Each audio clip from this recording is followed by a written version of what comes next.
اللہ علیہ کا نام لیا جاتا ہے.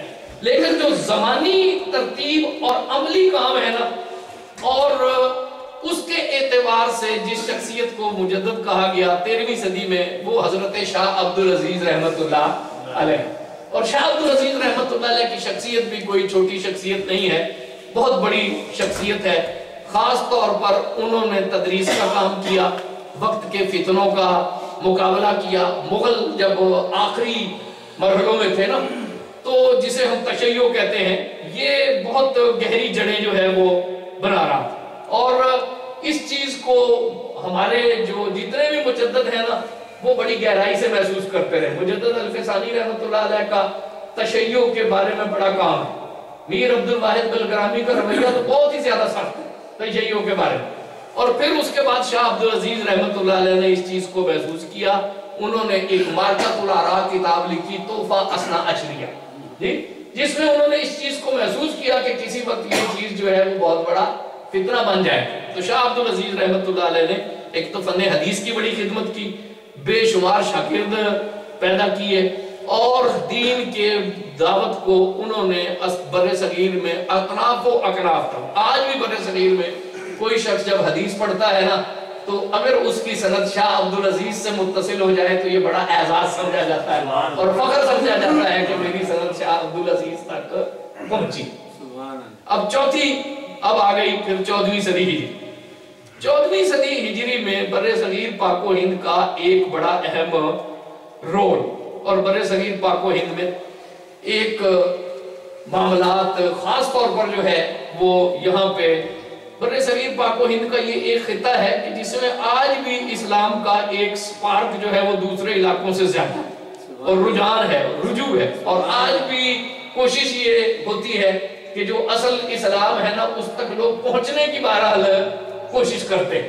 تو یہ خطہ تھا کہ جس پہ ایک خصوصی لوگ توجہ تھی کہ کس طرح اس خطے سے دین کے اثر روح کو ختم کیا جائے. تو یہاں پہ ایک بڑی اہمیت رہی، اور اتفاق سے روحانی اعتبار سے جن شخصیتوں کو 14ویں صدی ہجری میں مجدد کہا گیا، اہل نظر نے ان کے کاموں کو تجدیدی حوالے سے لیا.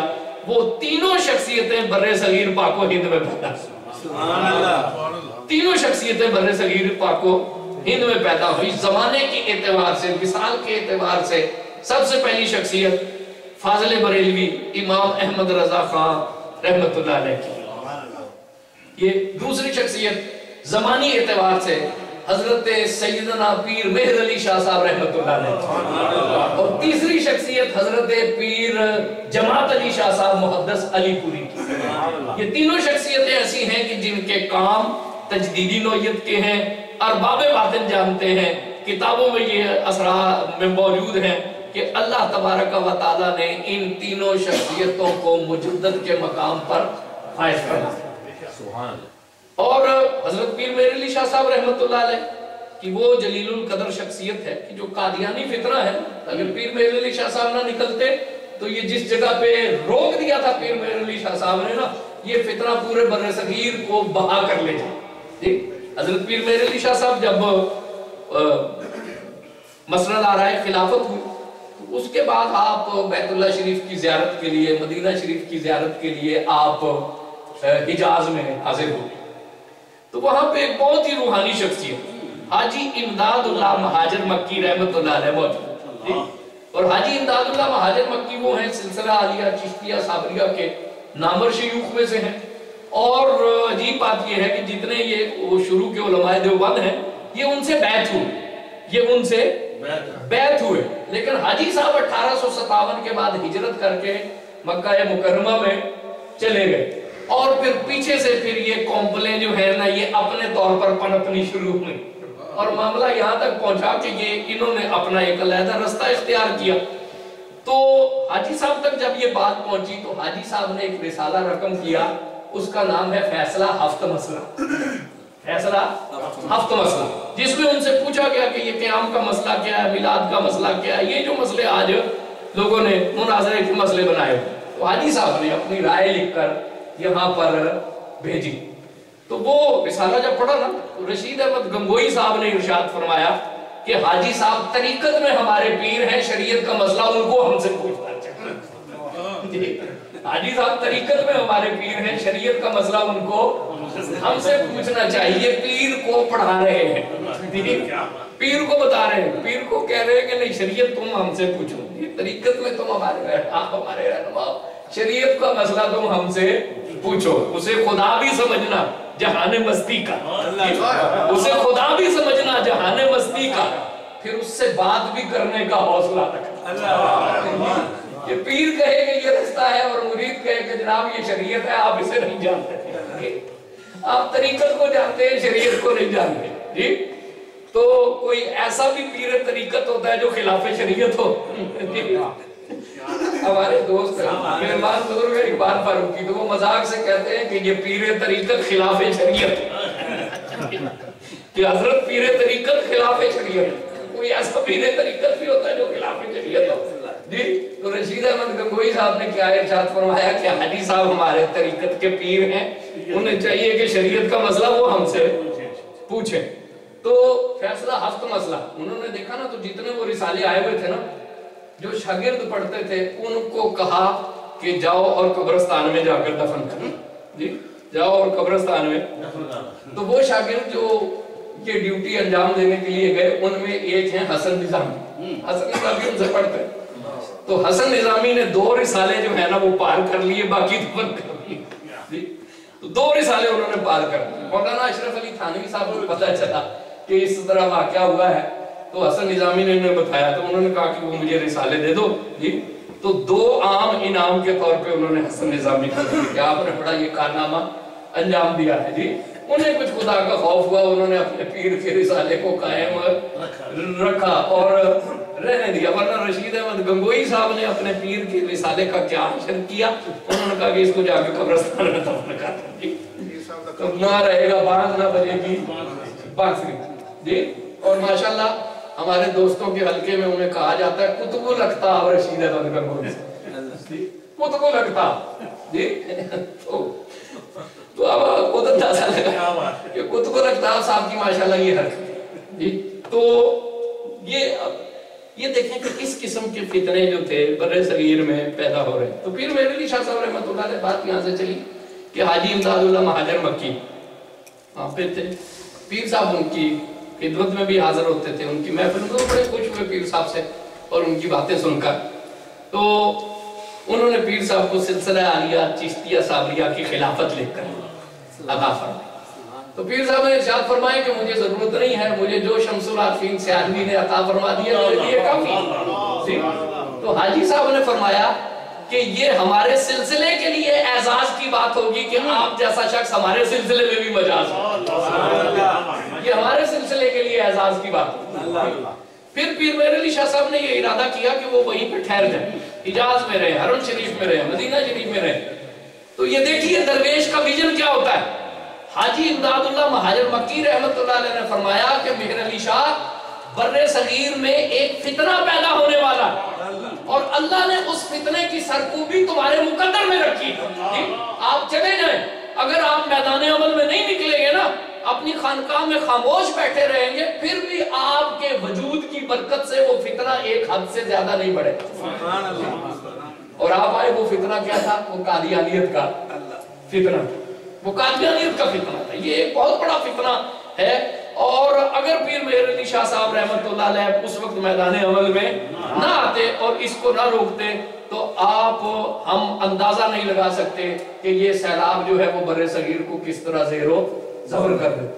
اور دوسرا فتنہ جو پھیل رہا تھا اس کی سرکوبی کا شرف اللہ تبارک و تعالیٰ نے امام احمد رضا خان بریلوی رحمت اللہ علیہ اعلیٰ حضرت بھی اگر اس زمانے میں یہ طریقہ اختیار نہ کرتے، مولانا کہہ رہے تھے نا کہ اقبال نے کہا کہ اگر ان کے مزاج میں کوئی شدت نہ ہوتی تو یہ اپنے وقت کے گویا کہ امام اعظم ابو حنیفہ وہ شدت کیوں آئی کہ وہ دیکھتے ہیں کہ ایک طوفان بدتمیزی جو ہے وہ لوگوں نے برپا کر دیا ہے، اور جو بھی اٹھتا ہے رسول اللہ کی ذات کو نشانہ بناتا ہے، جو بھی اٹھتا ہے وہ رسول اللہ کی ذات کو نشانہ بناتا ہے۔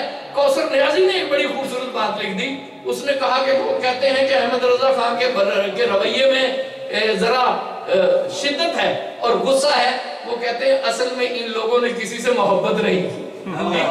اگر کبھی انہوں نے محبت کی ہوتی نا تو انہیں پتا ہوتا کہ کوئی محبوب کو برا کہے تو پھر جذبات کیا ہوتے ہیں. کوئی محبوب کو برا کہے تو جذبات کیا ہوتے ہیں. اعلیٰ حضرت سے کسی نے پوچھا کہ آپ اتنی شدت کیوں کرتے ہیں؟ انہوں نے کہا کہ شدت میں اس لیے کرتا ہوں کہ ان کی توپوں کا رخ میری طرف ہو جائے اور یہ میرے بارے میں اتہامات لگاتے رہے، مجھے گالیاں دیتے رہے، اتنی دیر یہ توہین رسول سے روکے رہے. میں تو کہہ رہا ہوں کہ میری طرف رخ ہو جائے. میں شدت اس لیے کرتا ہوں کہ یہ رخ میری طرف ہو جائے اور یہ جو توہین رسول کی ایک طوفان بدتمیزی برپا ہے، اس سے جو ہے وہ ان لوگوں کے ہاتھ رک جائے. تو ایک عجیب سا، کیوں لوگ یہ سمجھتے تھے کہ جب تک محمد مصطفیٰ سے رشتہ کمزور نہیں ہوگا نا مسلمان کمزور نہیں ہوگا.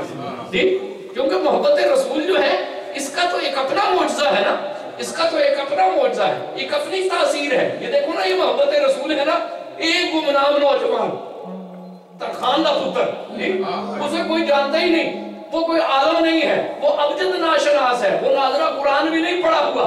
جی معجزہ عشق رسول بیدار ہوتا ہے تو شام سے پہلے وہ غازی علم الدین شہید بن کے پورے صحیح کے دل کی دھڑکن بن چکا. کوئی اسے جانتا نہیں، گمنام آدمی ہے نا، لیکن معجزہ عشق رسول ہے کہ شام سے پہلے وہ غازی علم الدین ہو کر بر صغیر کے مسلمانوں کی دھڑکن بن گیا ہے. اور اقبال جیسا شخص کہتا ہے کہ اسی تے گلیں ہی کرتے رہ گئے تو ترخان دا پتر مار گیا. نعرہ تکبیر، اللہ اکبر، نعرہ رسالت، یا رسول اللہ، نعرہ رسالت، یا رسول اللہ. تو مجدد کا کام کیا ہے کہ وہ اس دعوت کو دوبارہ عصر نو ظاہر کرتا ہے. اعلیٰ حضرت کا کام دیکھیں، انہوں نے کیا حنفیت کا علمی طور پر اس بات کیا. بر صغیر میں ایک فتنہ تو توہین رسول، دوسرا فتنہ کیا تھا کہ جو بھی اٹھتا ہے جی حدیث پڑھو اور مسئلہ اخذ کرو، حدیث پڑھو اور مسئلہ اخذ کرو. نہیں، اعلیٰ حضرت نے ایک ثابت کیا کہ بھئی ہر شخص کا کام نہیں ہے کہ وہ حدیث پڑھے اور مسئلہ اخذ کرے، یہ ایک باریک کام ہے. ان لوگوں سے پوچھو جو کہ اس فن کو جانتے ہیں.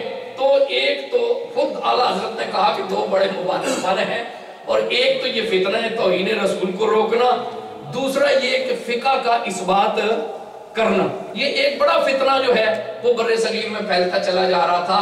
وقت کی تنگدامانی اجازت جو ہے وہ ہمیں نہیں دے گی. میں نے مختصر سے خط و خال کا اشارہ کیا ہے کہ اعلیٰ حضرت رحمت اللہ علیہ کا کام یہ ہے کہ انہوں نے اسلام کے اصل طریقے کو عصر نو اجاگر کیا. مجدد وہ نہیں ہوتا کہ جو کہ 100 سال کے بعد اپنی کوئی نئی پچر لگا دے، کوئی نیا دین لے آئے. اب تو یہی ہوتا ہے نا کہ جو بھی اٹھتا ہے تو صحابہ کرام بھی غلط ہیں، کوئی اہل بیت بھی غلط ہے، اور ائمہ پہ بھی نقطے نکالو کہ جی انسان ہی ہے نا. جی بھئی اللہ کے بندے ہیں تو انسان، لیکن ان کی عمریں جو ہیں وہ اللہ رسول کی اطاعت میں گزری ہیں، تمہاری طرح تنقید اور تخریب میں نہیں گزری. سبحان اللہ. شخصیت ہی اتھارٹی ہوتی ہے نا. ایک شخص کا کام ہے، ایک شخص کا کام ہے. بات کو اختصار سے میں مختصر ایک بات سمجھا دوں کہ حضرت علی رضی اللہ تعالیٰ عنہ اور حضرت امیر معاویہ انہوں نے کہا کہ ہم باہمی ہمارے مسئلے ہیں تو کیوں نہ ہم فیصلہ کریں. تو دو افراد کی کمیٹی بنا دی گئی کہ یہ جو فیصلہ کریں گے ہم اس کو واللہ ایک تاریخی واقعے کی گہرائی میں. تو ایک فرقہ پیدا ہو گیا، وہ ہے فرقہ خارجیہ. اس نے ان دونوں کے اوپر کفر کا فتویٰ لگا دیا. کس پہ؟ حضرت علی پہ اور حضرت امیر معاویہ. انہیں کافر قرار دیا. اندازہ لگاؤ حضرت علی کو کافر قرار دیا. کیا جی کہ انہوں نے جی کتاب اللہ سے فیصلہ کیوں کیا، افراد کو کیوں مقرر کیا؟ جی کیا تھا کہ ان الحکم الا، کتاب اللہ سے فیصلہ کرنا چاہیے تھا، کسی انسان کے پاس جانا نہیں چاہیے تھا. یہ رولا آج کا نہیں ہے کہ بھئی علی کو نہیں پتا کہ کتاب اللہ سے فیصلہ کیسے کرنا. جی حضرت امیر معاویہ بھی مجتہد ہے، انہیں نہیں پتا، تمہیں زیادہ پتا ہے، تم دین کے باب میں لگے ہوئے. جی فتویٰ لگا دیا کفر کا. اچھا وہ جماعت اب بڑے تھی، جہاں جا رہے ہیں تھی کفر کیا. امام اعظم ابو حنیفہ بغداد کے اپنا شہر کے مضافات میں گئے، ایک مسجد میں نماز پڑھنے کے لیے گئے. وہاں خارجیوں کی ایک جماعت تھی. انہوں نے امام اعظم کو گھیر لیا، کہنے لگے کہ یہ جو مسئلہ ہے تحکیم ہے، اس میں حضرت علی نے کفر کیا، آپ اسے مانیں. تلواریں لے کر کھڑے ہو. آپ نے فرمایا کہ بات یہ ہے کہ زبردستی منواؤ گے یا بحث کرو گے یا بات کرو گے، منو. انہوں نے کہا نہیں جی چلو بات کرتے ہیں جی. آپ نے فرمایا ٹھیک ہے. آپ تھے بڑے سمجھدار انسان ہیں امام